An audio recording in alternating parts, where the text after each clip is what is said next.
Point numéro 7, finances, approbation de la convention qui est relative à la répartition et la prise en charge des frais d'hébergement des renforts de gendarmerie pour la saison estivale 2021. Et je laisse encore la parole à M. Aspa, qui est conseiller délégué à la sécurité. Donc, la sécurité publique expose au conseil municipal que le personnel de renfort de garde mobile pour la saison estivale 2021, relevant des périmètres d'intervention des brigades de gendarmerie de Metz et de Bar-le-Trébin, a été hébergé au camping Loup-la-Bêche, 6 chemins de stade à Bouzic. Il a été proposé de répartir la prise en charge des frais d'hébergement de ces 6 gendarmes entre les communes de Sainte-Acropole-Méditerranée et du même périmètre pour atteindre la population des GF. La présente convention fixe la répartition et le montant de la prise en charge des frais d'hébergement de renfort de garde mobile de la saison estivale 2021. Le montant de la prise en charge pour la ville de Metz s'élève à 2 384,02 € pour la période du 17 juillet 2021 au 28 août 2021. Et je vous demande d'approuver les termes de la convention entre la ville de Metz et la commune de Bouzic et d'autoriser Monsieur le maire à signer la dite convention. Merci. Qui a des questions? Qui est pour? À l'unanimité. Merci. Point numéro 8. Alors, limitation de l'exonération de 2 ans en faveur des constructions nouvelles à usage d'habitation. Là, je dois vous dire que cet après-midi, j'ai eu une demande d'amendement à cette question qui a été proposée par la liste Agir pour Metz. Je vous la lis, à savoir si vous êtes favorable ou pas. Alors, la liste Agir pour Metz demande d'amendement sur la question du conseil municipal afin, afin de faciliter l'installation des jeunes ménages sur la commune de Metz. Il est proposé de voter au taux de 90% pour l'exonération de la taxe foncière sur les nouvelles constructions à usage d'habitation pour les bénéficiaires de prêts conventionnés, de prêts aidés par l'État ou de prêts à taux zéro. Puisque nous allons voter donc dans la question numéro 8 la limitation de l'exonération de 2 ans en faveur des constructions nouvelles à usage d'habitation pour un taux de 40%. Donc, suite à cet amendement, dont la liste Agir pour Metz demande un taux d'exonération de 90%. Voilà. Donc, bon, je dois vous dire que vous n'êtes pas les seuls à vous poser la question et à souhaiter de faire cette proposition, puisque j'ai demandé au service de faire une étude, et ça date avant la fête de Metz, je crois, ou durant la fête de Metz, pour voir ce que ça pouvait entraîner. Donc ce que je peux dire, c'est qu'aujourd'hui, c'est un manque à gagner non négligeable pour les finances de la ville, et on n'a pas, là aussi, un retour de la DGFiP qui nous dise à peu près combien on pourrait perdre sur notre produit de l'impôt. Voilà, donc je n'ai pas proposé, donc, dans la délibération, d'intégrer l'exonération à 90% pour les bénéficiaires de prêts conventionnés et des prêts aidés par l'État ou des prêts à taux zéro. Voilà, donc, personnellement, on en a discuté avec les élus, certes, je propose de ne pas l'inscrire et de rester sur les 40% qui sont, je pense, raisonnables, puisque ça équivaut, c'est-à-dire qu'avant, alors j'explique, avant il y avait les impôts fonciers de la commune et les impôts fonciers du département. Les impôts fonciers du département étaient exonérés à 100%. Donc on ne payait pas d'impôts fonciers. Là, maintenant, on récupère les impôts fonciers du département suite à la nouvelle réforme pour la taxe d'habitation. En faisant les calculs dans des services, lorsqu'on reçoit ces 2 taxes et en exonérant de 40%, la ville a une perte d'environ 1 500 à 2 000 €. Donc c'est dérisoire, il n'y a pas de souci, on peut le faire. Mais en restant sur une exonération de 40%. Ça veut dire que le Mésois lambda qui vient s'installer, donc le jeune Mésois ou moins jeune qui vient s'installer sur la ville de Metz, sera exonéré, mais qu'à un taux de 40%, et ne paiera pas plus demain que ce qu'il payerait, ou que ce qu'il a payé jusqu'à présent, en ayant l'exonération à 100% du département. Hein, en deux mots, si on paye 1000 euros, le maison lambda qui construisait payerait, si la base des bases était à 1000 euros, il perdait 666 euros environ. Et en faisant ce calcul, donc en regroupant les deux taxes et en enlevant 40%, il ne paiera que 6 000 euros. Donc un peu moins, c'est une perte. C'est ça, pardon, 600 euros. Ça sera une perte, certes, pour la ville, mais c'est dérisoire. Et donc je pense qu'on peut appliquer raisonnablement, sans mettre en difficulté, les finances de la ville, qui, bien sûr, comme tout le monde le sait, ne sont pas extensibles. Et bon, je pense qu'il est raisonnable de ne pas exonérer à 100% et de ne pas valider ou accepter, de rejeter donc l'amendement que nous propose la liste Agir pour Metz. Voilà. Pardon? Oui, parce qu'on a commencé à étudier, on ne sait pas exactement où on va, donc j'ai peur de nouveau de partir dans des débats, dans des pertes de produits qui pourraient nuire donc aux finances de la ville, et ça me gêne un peu aujourd'hui de faire ça. Donc Monsieur Davigo, allez-y.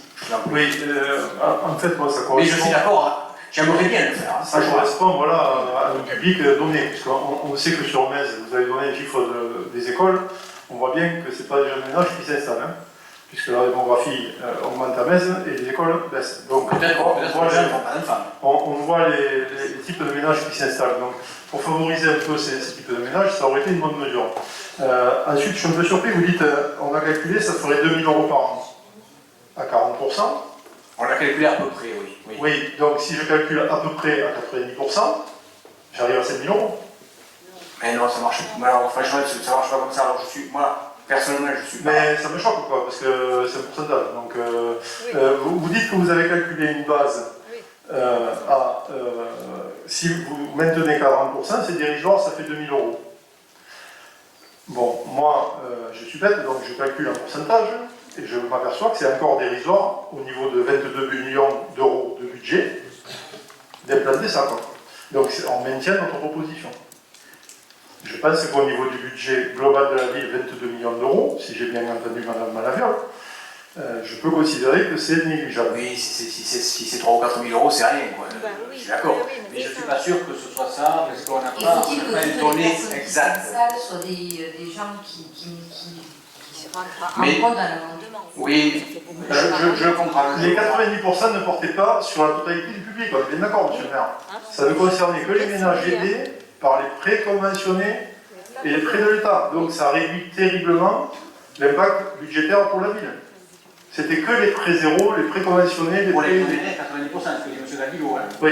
Mais aujourd'hui, non, mais ça j'ai très bien compris, M. Davigo, puisque moi c'était mon point de vue, je voulais le faire. Mais c'est pas évident de se lancer là-dedans. Alors ce que je ne voudrais pas, et puis de nouveau, je ne voudrais pas aujourd'hui prendre cette décision et puis que ça impacte les finances de la ville, que ça me soit reproché plus tard. Moi ce que je vous propose, c'est ce que j'ai dit au service et ce que j'ai dit à l'élu aux finances, c'est que cette année on laisse comme ça, on peut en discuter l'année prochaine, et puis vous connaissez la situation, le prochain décidera s'il exonère ou s'il n'exonère pas. Il y a un an à passer et on revotera l'année prochaine pour ces taux-là. Parce qu'aujourd'hui, j'ai peur qu'on fasse une bêtise. Voilà. Il y a bon nombre de villes le font, mais ils ont des ressources tout à fait autres que les nôtres. Hein, et les villes équivalentes ne se permettent pas de faire ce oui, madame le maire. Je trouve que c'est dommage parce que c'est vraiment le dernier carat pour que vous passiez cette délibération. Peut-être que si vous l'avez soumise avant, vous aurez soumis un amendement avant et ça aurait quand même permis un calcul plus juste pour arriver à cette date-là, avec peut-être d'intégrer. On attend la DGFIP, on a envoyé les courriers, on n'en a pas. Oui, depuis la fête de Metz. Vous avez eu 5 relances quand même des impôts pour passer cette délibération. Lors des premières réunions qu'on a faites par rapport à ce sujet, on s'est posé justement la question par rapport à ce même sujet, et on attend toujours l'impact que le retour de la DGFIP sur l'impact que ça pourrait donner. Donc c'est difficile de prendre une décision sans savoir l'impact financier que cela peut avoir. Monsieur Davigo vient de vous le calculer. Non, je n'ai pas le même chiffre. Je pense que c'est faux comme votre calcul, mais je sais qu'il y a un observatoire fiscal à l'aglo, il a été mis en place, Donc on a dans cet observatoire fiscal pas mal de données, Oui. et on aurait pu le faire mieux. Oui, mais justement, puisque vous parlez de la gauche, je veux bien en parler, il y a peu de villes qui exonèrent pour les gens de ménage. Voilà. Oui, non, mais le calcul peut être fait. Le- Après que vous ayez des problèmes d'entre-mères en disant toi tu le fais, moi je le fais pas. Non, mais ça, non, oui, on essaie de s'entendre quand même, plus ou moins, quoi. Je vois pourquoi. Mais bon, moi, ce que je. Mais, Madame Imbert, vous avez raison, si on a jusqu'au 31 septembre pour le faire, mais on peut le faire l'année prochaine. Ça fait un an, quoi. Donc on peut en rediscuter. Et je vous dis, au vu de la situation actuelle, je pense que c'est un peu. Je ne voudrais pas qu'on s'en serve pour me dire que je m'en sers pour s'il y a une campagne électorale. Parce qu'on sait, on peut le faire. C'est un peu de la démagogie. Bon, alors je vais dire que quand ici je suis élue première adjointe de la ville de Metz, je m'en occuperai. Voilà, Madame Imbert. C'est Madame Imbert. Merci. Non, mais voilà. Donc, je vous propose donc de faire une exonération comme bon nombre. Oui, M. Baïda, je voulais ça prendre. Comme bon nombre d'autres villes pour du bassin de Thau, donc à 40%, et de ne pas aller à 90%. De rejeter l'amendement. Donc, il faut. Alors, M. Baïda, exprimez-vous et après, je vous ferai voter. Oui, moi je trouve dommage qu'on se passe cette Moi aussi. opportunité pour les jeunes, hein, pour les jeunes qui soient aidés, parce que malheureusement le constat autour de nous il est que tous nos jeunes sont dans l'arrière-pays, hein, ils soient à Pinette, à Pomerol, enfin, un peu de partout. Et c'était, on va dire, une aide, ça permettrait aux jeunes, je ne dis pas de s'installer tous, mais peut-être certains qui pourraient, en même temps, ça permettrait de régler certains problèmes peut-être d'école. Voilà. Mais bon, enfin, apparemment, je vois que c'est pas votre avis, tant pis.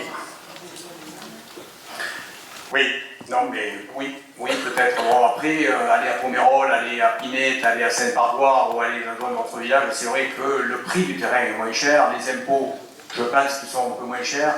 Par contre, les services offerts par la collectivité sont bien moindres. Et ce que je sais, ce que j'ai en retour, c'est que bon nombre de jeunes, et à juste titre, ils s'en vont, je l'entends, mais ils reviennent à Metz pour profiter des services de la ville de Metz. Hein, voilà, mais bon. C'est normal, hein. Oui, tout à fait, mais voilà, mais il faut. Bon, mais si les services on les offre, les services ont un coût. Hein, et donc, bon, à un moment donné, il faut pouvoir joindre les deux bouts. Et vous le savez très bien. Et monsieur avait la théorie de monsieur Rennes, bon, j'ai bien compris. Mais c'est vrai qu'un enfant supplémentaire, c'est aussi une association qu'on fait vivre, c'est aussi le local, les commerces locaux qu'on fait vivre, c'est aussi tout ça. C'est vrai que de les récupérer et d'essayer de les garder sur le territoire, c'est un plus pour la ville, c'est pas moins. Voilà. Donc c'est vrai que de faciliter à s'installer. Tout à l'heure, l'urbanisation raisonnable. Quand on fait un crédit, des fois, c'est juste les 2-3 000 euros. Je sais, madame Hébert, j'ai été jeune, moi aussi. Oui. Voilà, je sais, madame Hébert. Bien, tout le monde a pu s'exprimer, donc l'amendement proposé par la liste Agir pour Metz, qui est pour 8, monsieur Rennes? Oui, je vais m'excuser. Qui est contre? Qui s'abstient? Personne. Bon, rejeté. Donc pour le taux d'exonération à 40% sur les impôts pour revenir au même niveau qu'aujourd'hui, voire moins, qui est pour? Qui s'abstient? Qui est contre? Et vous êtes pour? Mais on est contre votre délibération. Voilà. On est pour 90 et pas pour 40. Parce que si vous ne prenez pas la délibération aujourd'hui, automatiquement à partir du 1er janvier, Oui. ça va de soi, c'est directement 90. Voilà pourquoi nous sommes contre. D'accord. Ok, c'est bon, merci. Point numéro 9. Modification du tableau des effectifs. Monsieur le premier adjoint, monsieur Rondel. Alors qu'il appartient au conseil municipal de fixer l'effectif des emplois à temps complet et non complet nécessaires au fonctionnement des services et en cas de suppression d'emploi, la décision est soumise à l'avis préalable du comité technique. La délibération doit préciser les grades correspondant aux emplois créés, les grades correspondant aux emplois supprimés, le motif invoqué, la nature de fonction, les fonctions, le niveau de recrutement et de rémunération de l'emploi créé, s'il s'agit d'un emploi de non titulaire créé en application des 3 derniers alinéas de l'article 3 de la loi précitée. La dernière modification du tableau effectif a été adoptée par le conseil municipal du 16 juin. Ainsi donc, au niveau du budget général, il est proposé la suppression d'un poste d'adjoint technique principal de deuxième classe à temps complet, la personne ayant une promotion, un poste d'agent de maîtrise principal à temps complet, ce n'est pas la retraite, et la création d'un poste d'ingénieur hors classe. Et il propose aussi la transformation de postes pour changement de quotité de temps, donc c'est suppression de création simultanée, la suppression d'un poste d'adjoint technique 35 heures avec la création d'un poste d'adjoint technique 28 heures. Et si donc pour le budget général, il y a la suppression de 3 postes et création de 2 postes. Ainsi, le tableau des effectifs de juin 2021 était de 223 postes budgétaires et le tableau des effectifs de septembre 2021 est de 222 postes budgétaires. Pour le budget de la cuisine, création suite à CAP d'un agent de maîtrise à temps complet. Et c'est tout. Donc on crée un nouveau poste. Donc tableau effectif de mars 2021, 28 postes budgétaires. Et tableau effectif de septembre 2021, 29 postes budgétaires. Et donc demander au conseil municipal d'approuver la modification du tableau des effectifs exposé, de donner pouvoir à monsieur le maire pour signer tous les documents nécessaires à la mise en œuvre de cette délibération et dire que les crédits nécessaires à la rémunération et aux charges des agents nommés dans les emplois seront inscrits au budget chapitre 012. Merci, monsieur Lambert. Question. Monsieur Graine. Eh oui, alors je ne reviendrai pas sur l'intérêt des suppressions et des créations d'emplois, ni la modification de quotité inscrite dans cette modification des tableaux des effectifs du budget principal et du budget cuisine. Alors que l'ordre du jour de ce présent conseil, accompagné des notes de synthèse, a été diffusé jeudi dernier, il est mentionné dans le texte de cette délibération que le comité technique a donné son avis alors que la date de sa réunion est aujourd'hui même. Je cite, « Considérant l'avis du comité technique émis lors de sa séance en date du 16 septembre 2021. » Alors, je ne savais pas qu'à Metz, pour gérer les effectifs budgétaires, on faisait appel à la voyance, en utilisant probablement des boules de cristal. Cette remarque que je voulais faire. Le comité technique donnera un avis, simple avis. Donc rien n'interdit de faire le comité technique juste avant le conseil municipal. Si toutefois, Madame Sylva, laissez-moi parler, si toutefois le comité technique avait donné un avis défavorable, nous aurons retiré la délibération. C'est comme ça que ça se fait dans bon nombre de collectivités, monsieur Graine, et qui plus est, le comité technique a fait des séances de travail en amont, et ils savent très bien ce qu'on va poser le jour du comité technique comme question. Mais je comprends très bien votre remarque, mais cette phrase dans la délibération était vraiment inutile. Ah, Chercher le bâton pour faire battre. Elle est obligatoire. Non, monsieur Graine, je voudrais vous répondre. Nous nous sommes posé la question de savoir si on devait mettre cette phrase ou pas, et par transparence, on a décidé de la mettre. Et puis, elle est obligatoire dans la délibération. Bien. Monsieur Dalio. Une remarque très courte, c'est que dans le tableau annexé, le poste de DGS est marqué à 0. Donc, Non, il est marqué zéro. si, je souhaite la bienvenue au DGS. mais justement là, vous voyez, il n'était pas encore arrivé. Donc, je ne savais pas s'il allait arriver. On vote ce soir, donc Et, ça serait bien. non, mais attendez. Et qui plus est, mais non, mais il y a un poste de pourvu. Non, il est vacant. Ouvert. Il est vacant. Ouvert. Il est vacant ce soir, il n'est plus vacant.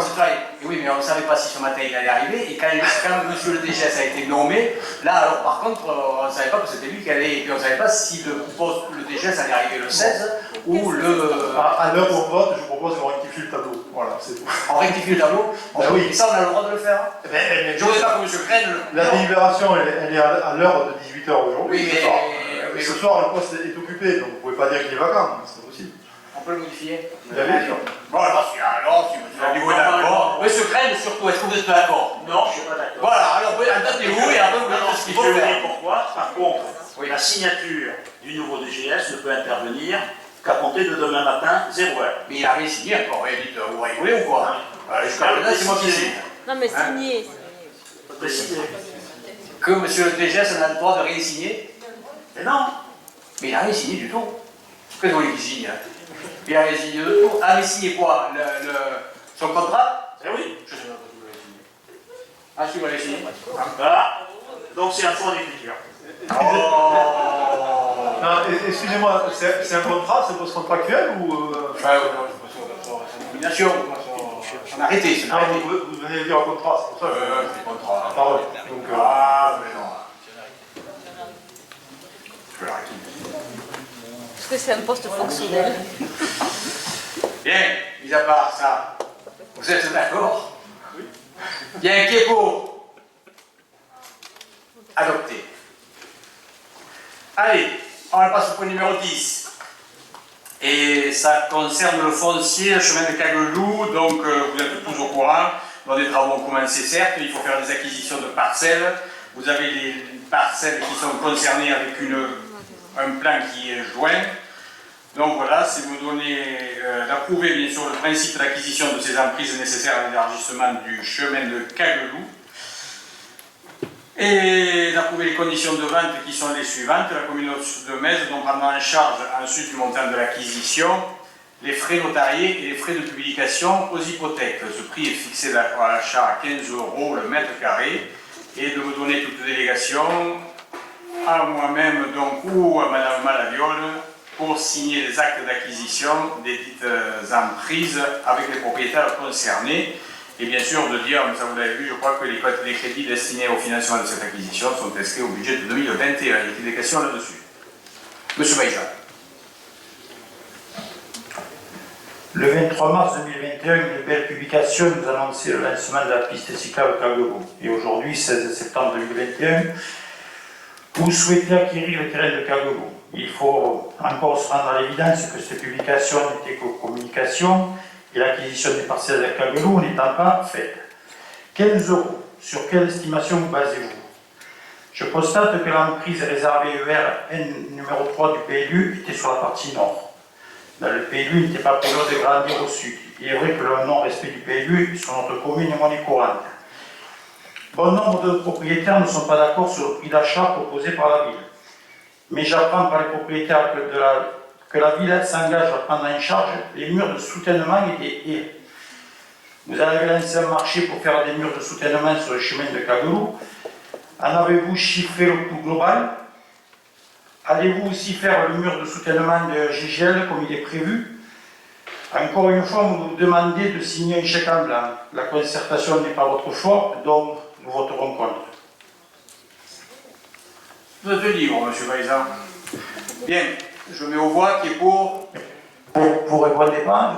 Qu'est-ce que je réponds? Ben, je sais pas, apparemment vous allez faire des murs de soutènement chez tout le monde, c'est vrai, c'est pas vrai? Mais je vais faire des murs. Si la personne ne veut pas toucher un chèque de 15 € multiplié par X mètres carrés, on y fera le mur de soutènement. D'ailleurs le principe d'acquisition d'emprises nécessaires à l'élargissement du chemin de Caguelou. Il y a les intérêts dans la forêt communale. C'est des discussions qu'il y a, et c'est pas de maintenant, ça a toujours existé. Et puis s'il faut faire le mur de soutènement, on n'achètera pas le terrain. Et puis après, je ne suis pas sûr, je vous demande qui c'est. Excusez-moi, mais la plupart des propriétaires, apparemment, il y a eu des discussions avec M. Rodriguez et avec Georges Guides, il y a des murs de soutènement. En plus, il y en a certains qui savaient que c'était des parpaings banchiens. Alors, les murs de soutènement qui sont pour élargir la route lorsqu'on est propriétaire du terrain en amont, c'est celui qui est en amont à construire le mur de soutènement. Le mur de soutènement que vous parlez certainement, et je ne suis pas sûr, c'est la parcelle 62 de 27 mètres carrés. Hein, c'est celle-là, je pense. Eh bien, de toute façon, elle ne sera pas achetée. Ah, il n'y a pas que ça, il y en a quelques-uns. Là-dedans, il y a au moins 4 ou 7 personnes. Moi, je ne suis pas là pour vous dire si c'est tel numéro. Il y a plusieurs personnes avec qui on leur a dit vous allez avoir un mur de soutènement. Ils seront un mur de soutènement, c'est sûr que du côté de. Oui, mais après, est-ce que vous avez chiffré ce Mais oui, je vais chiffrer, il y a un appel d'offres. Alors combien? Le coût de l'appel d'offres, je crois que c'est vendredi, c'est demain qui a remis des offres. Vendredi à 18h. Voilà, donc voilà, je peux vous le dire. Vous avez fait une estimation? Une estimation, c'est dans les 90 à 100 000 €. Merci. Oui. 100 000 € de mur de soutènement Pour les particuliers. Eh oui. Et oui. Pour les particuliers, non, pour les particuliers. Ah non, c'est pas pour les particuliers. C'est des murs de soutènement pour faire un élargissement de route. Oui, sur des terrains que vous achetez 15 €, qu'ils ont acheté 350 € aussi. Hein. Et ça soutient quoi d'ailleurs? Ça soutient pas leur propre... Ça va soutenir les besoins de la construction, ça va soutenir en partie la route qui va être élargie. Hein, et puis, je pense que ça ne soutient pas la route, ça soutient quoi? mais c'est les murs les plus chers, c'est les murs qui sont sur la partie verte. Hein, vous voyez. Ils soutiennent quoi? La route. Hein. La route? Oui. Non, la route, on la soutient pas, elle existe. Non, elle est élargie la route, madame. Non, mais elle est élargie sur l'air, mais la route existante, elle Sur va... La future route, oui, qu'on va réaliser. Ça soutient la terre de quoi? Vous voyez la partie verte là? La partie verte, c'est les parties qui sont enramblées. D'accord, donc ça soutient la terre des habitations. Des routes. Non, des routes. Je comprends pas. Eh bien, moi je vous le dis, des routes. Après, il y a le mur de GGL, mais ça, GGL, et s'il y a un mur à faire pour soutenir l'État, il faudra le faire, oui. Et vous trouvez que c'était judicieux? Je ne sais pas, moi, on avait besoin d'aller chercher autant d'espace sur la partie d'amour. Mais c'est pour élargir la route, monsieur. Oui, non, mais vous avez vu, la route, elle n'est même pas dans l'alignement, maman. Mais elle on va se retrouver avec. Elle va être en alignement, bien sûr. Vous avez le plan. Mais non, mais moi, le plan, on a tous les jours le plan. Sur GGL, on a juste pris la partie qui nous appartenait, puisque le talus les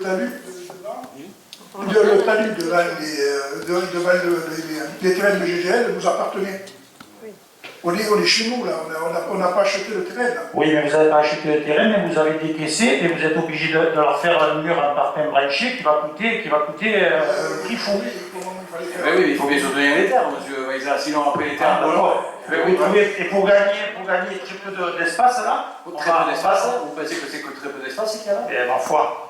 Bon. Vous n'aviez pas besoin de prendre autant, hein. Moi je suis navré, hein. Vous regarderez l'alignement ici. Hein. Là ça a été élargi un peu plus pour faire un mur soutènement, parce que quand on fait un mur, il faut avoir quand même les anses de l'autre côté du mur pour pouvoir travailler, et après il y a un remblaiement qui se fera.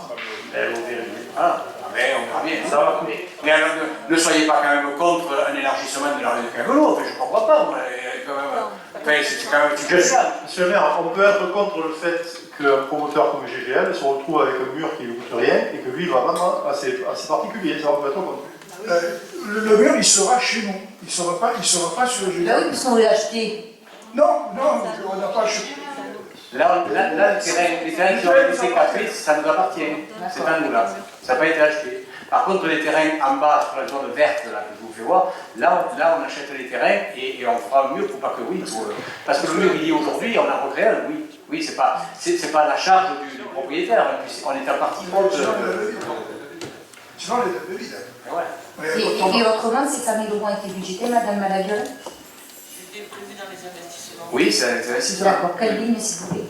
Oh, la ligne, non, là c'est un endroit, non. Ok, merci. La ligne.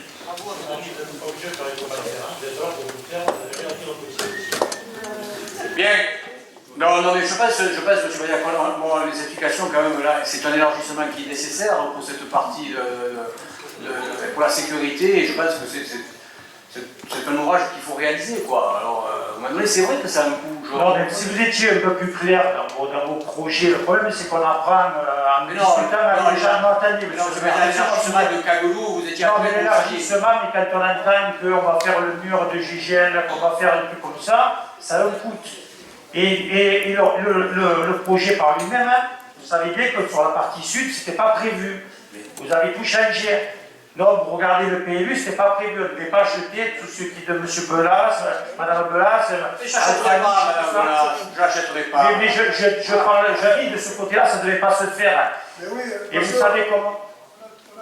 On a trouvé, bon, quand on a avancé sur le projet, on a pensé que ça serait bien de gagner un petit peu sur ce côté pour être un peu plus large. Pour avoir une piste cyclable. Piste cyclable, vous vous rendez compte, mais vous avez déjà fait du vélo, vous avez monté Cagolou en vélo, piste cyclable, et moi je vous dis, franchement. Et alors moi je suis franc, et moi non. Franchement non. Chemin, vous avez monté Cagolou, c'est comme si le maire de Sète il faisait une piste cyclable pour mettre assez clair. Mais ça c'est pas que pour les pistes cyclables, c'est pour les piétons, pour les dames avec les vélos, pour les dames qui prennent leurs chiens, c'est une piste cyclable. Attention, parce que là, on est presque sur du détournement bientôt supposé de subvention, puisque nous ne subventionnons pas, bien entendu, les parties piétonnes. Voilà, juste à le rappeler au cas où il y aurait une subvention déposée dans ce sens-là. Non, c'est une voie, on l'a pas demandé, c'est une voie pour que les piétons puissent passer aisément et puis tranquille pour monter avec le cagoulou. Alors après, j'avoue que pour monter le cagoulou, c'est pas évident, je le sais, je suis pas sportif. Oh, vélo électrique. Mais monsieur le maire, vous n'êtes pas le seul à vouloir faire des pistes cyclables sur des parties grimpantes. Donc monsieur Baïza a parlé de 7, et à 7 en effet, pour passer du marché, donc de la maison de la mairie, donc jusqu'à Paul Valéry, dans les petites ruelles, il y viendra, je l'inviterai, il y a, c'est tout nouveau, hein, des parties pistes cyclables, et ça monterait jusqu'à Paul Valéry. C'est des voies partagées maintenant, tout de même. Bien. Alors, donc, qui est pour faire l'acquisition de ces quelques terrains et pour faire donc des murs de soutènement, bien sûr, pour élargir ce chemin de Cagoulou? Qui est pour? Qui est contre? 8. Merci. Le point numéro 11, c'est les contrats de convention d'approbation de la convention constitutive au groupement d'autorités concédantes relatives au mobilier urbain, avec l'autorisation de signature, bien sûr, dont cette agropole Méditerranée propose la création d'un groupement d'autorités concédantes qui a pour objectif de lancer une seule consultation pour un contrat de concession qui porte sur la fourniture, l'installation, l'entretien et l'exploitation commerciale des biens mobiliers urbains, publicitaires et non publicitaires sur le domaine public. Il s'agit plus précisément de fournir des abris voyageurs pour le réseau de la SAM, des mobiliers d'information à destination des populations à moindre coût car payés par la publicité. Voilà, je vous propose donc d'adhérer à cette, mais on y adhère déjà, et de passer la convention donc pour lancer cet appel d'offres. Y a-t-il des questions là-dessus? Pas de questions, qui est pour? Adopté à l'unanimité, je vous remercie. Le point numéro 12, c'est un avenant à cette convention de groupement d'autorité, c'est-à-dire que ce groupement a été constitué de la ville de Ballaruc-les-Bains, de Vic-la-Gardiole, de Metz, de Sète et de l'Aglo, qui est le coordonnateur, et on vous propose donc par la présente d'y ajouter, d'intégrer la commune de Poussard en tant que nouveau membre donc, de ce groupement. Qui est pour? Adopté à l'unanimité. Je passe au point numéro 13 qui concerne le FAGE, et là c'est pour la jeunesse, je pense c'est ça, oui, et je laisse la parole à M. Charbonnier. Merci. En date du 23 septembre 2020, le conseil municipal a approuvé la convention de délégation du fonds départemental d'aide aux jeunes à la ville de Metz au titre de l'année 2020. Le fonds départemental d'aide aux jeunes est un dispositif d'aide mis en place par le conseil départemental de l'Hérault afin de faciliter l'insertion sociale et professionnelle des jeunes âgés de 18 à 25 ans. Ces fonds visent à apporter des secours financiers exceptionnels pour faire face à des besoins urgents, accorder des aides financières pour faciliter la réalisation de projets d'insertion, proposer des mesures d'accompagnement individualisé, financer des actions d'accompagnement collectif. Ce fonds est placé sous l'autorité du conseil départemental de l'Hérault, mais sa gestion administrative et financière peut être déléguée à la commune exclusivement pour le périmètre de son territoire. Il est pour cela nécessaire de signer annuellement une convention de délégation entre la ville et le conseil départemental, fixant les responsabilités, participation technique et financière de chacune des parties. La convention de délégation du FAGE à la ville de Metz étant arrivée à échéance, il est proposé au conseil municipal d'approuver la nouvelle convention si annexée prévue pour l'année 2021. L'approvisionnement du FAGE est assuré par la participation de la ville, un tiers du montant total, et du conseil départemental pour 2 tiers. Pour 2021, le montant total de l'enveloppe est fixé à 10 500 €, réparti ainsi: conseil départemental 7 000 €, 2 tiers, ville de Metz 3 500 €, 1 tiers.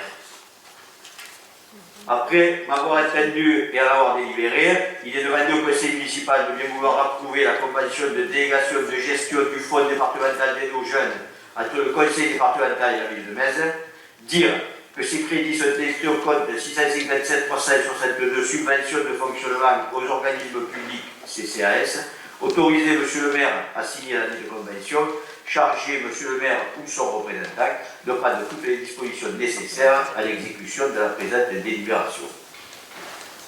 Merci, M. Charbonnier est terminé, non? Il est terminé, je ne sais pas. Bien, y a-t-il des questions? Pas de questions, qui est pour? adopté à l'unanimité. Le point numéro 14, c'est la jeunesse encore, la convention d'instruction et de gestion financière des fonds départementaux de jeunes de l'Eiffage entre la ville de Metz et le CCAS. J'informe les membres du conseil municipal que depuis 2013, le conseil départemental de l'Hérault confie la gestion du fonds départemental des jeunes à la ville de Metz. Parallèlement à cette convention, la ville a confié la gestion administrative et financière de ce fonds directement au CCAS dans le cadre de ses missions à caractère social. La convention de délégation du FAGE ville-conseil départemental étant renouvelée, il est proposé de reconduire la convention d'instruction et de gestion financière du fonds départemental des jeunes entre la ville et le CCAS au titre de l'année 2021. Cette convention définit notamment les obligations et la responsabilité du CCAS, les conditions de financement ainsi que la durée de cette délégation. Après avoir entendu l'exposé et après en avoir délibéré, il est demandé au conseil municipal de bien vouloir approuver la convention d'instruction et de gestion financière du fonds départemental des jeunes entre la ville de Metz et le CCAS, autoriser M. le maire à signer la dite convention et charger M. le maire ou son représentant de prendre toutes les dispositions nécessaires à l'exécution de la présente délibération. Merci. Merci M. Charbonnier. Y a-t-il des questions là-dessus? Pas de questions? Qui est pour? À l'unanimité, je vous remercie. C'était la question numéro 14. C'était la dernière question. Il n'y a pas de questions diverses. Je lève la séance et je vous remercie beaucoup et vous souhaite une bonne soirée à toutes et à tous. Merci.